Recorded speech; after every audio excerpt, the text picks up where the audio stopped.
Sri Aurobindo Talks, undated one. Sri Aurobindo took the list of following questions and he went on to give answers one by one, which will be question number one by Anilbaran Roy. How does Vaishnava sadhana lack in integrity? Sri Aurobindo. I said that from standpoint of my own yoga, Vaishnava sadhana is based on bhakti. Of course, the other principles may be said to be included in bhakti, but Vaishnavas depend on it directly. In my sadhana, stress is laid on all principles and they are united in something higher. Question number two. In this iron age of Kali, is it proper to limit one's sadhana to the repetition of God's name, nothing else but the name of Hari? Hare Namaiva Kevalam, as they say, Sri Aurobindo. This is only one kind of sadhana and is not the only one. And in order to be effective, must be done in the proper manner. Mere mechanical repetition of the name of God is useless. Question number three. If the declaration Krishna is God himself, Krishnastu Bhagavan Swayam is all is at all true, what validity can there be in the worship of others than Krishna? Sri Aurobindo.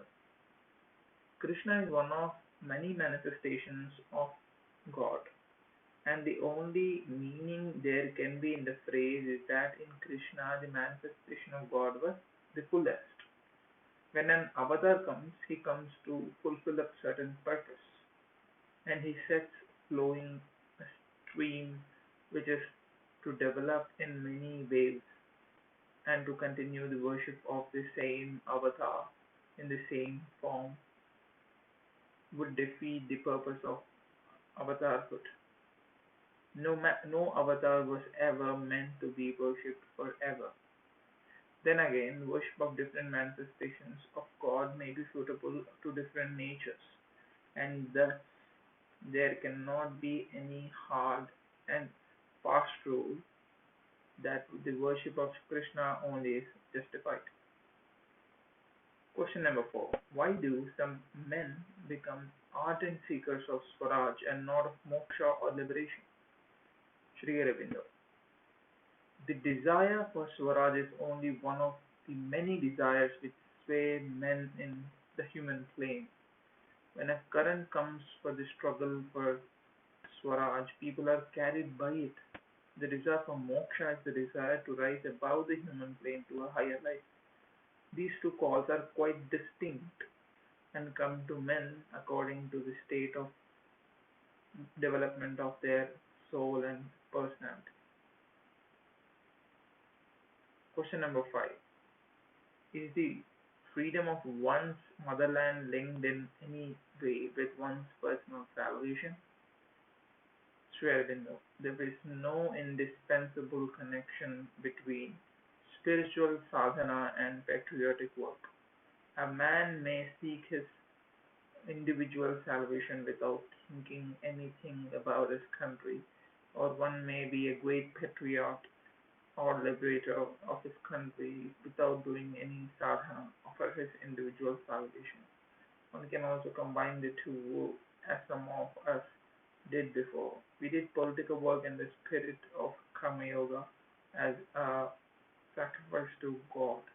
At least we try to do political work as a part of our sadhana, which course a man should follow must be decided by himself according to his needs and inner call.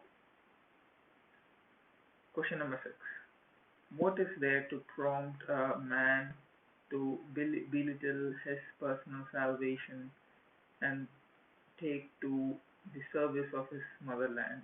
If divorced from spiritual interest, will it not be well enough impossible to find people who will genuinely devote themselves to a lifelong service of their country? Sri Aurobindo.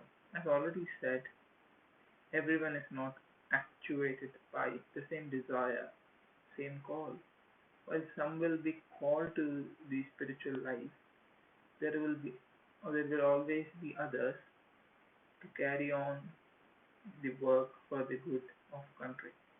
Such workers will never be wanting.